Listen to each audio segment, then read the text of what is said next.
Libre-échange commerciaux entre les pays de l'Union européenne et ceux de l'espace CEDEAO en plus la Mauritanie, c'est ce à quoi les journalistes ont été entretenus ce mardi à Lomé. Un accord de commerce est en cours de signature.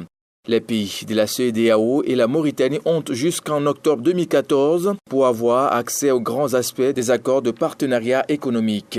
L'accord de partenariat qui est en négociation avec l'Union européenne tente à redéfinir le cadre des relations commerciales entre nos pays et l'Union européenne. L'Union européenne est le principal partenaire commercial de l'Afrique de l'Ouest. Donc, nos exportations, pour une grande partie, vont vers ce marché-là et nos importations viennent également de ce marché.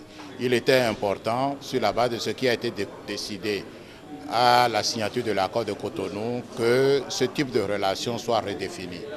Donc, l'Afrique de l'Ouest est pratiquement au bout du processus de négociation et il était nécessaire que des discussions s'approfondissent avec les différents acteurs socio-économiques de la région pour voir le contenu de l'accord et voir dans quelle mesure cet accord peut être mis en œuvre. En quoi cela va profiter à la région? C'est d'abord l'ouverture du marché que la région va avoir sur l'Union européenne.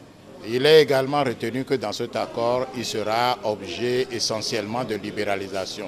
Donc il dit libéralisation, dit accès à moindre coût à un certain nombre de biens.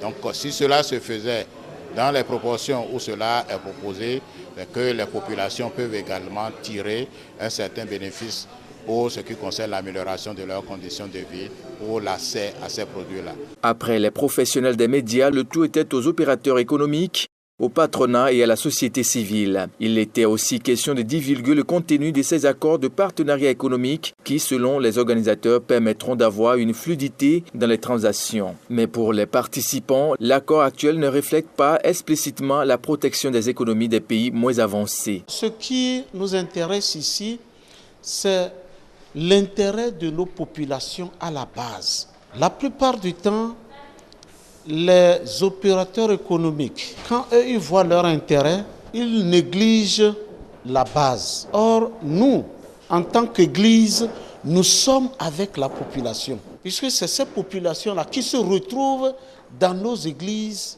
qui se retrouvent avec nous. Nous voulons demander à nos gouvernants de ne pas se précipiter. Parce que quand nous allons rentrer, même si demain on dit « Ah, nous voulons nous retirer de l'accord », il aura des conséquences terribles.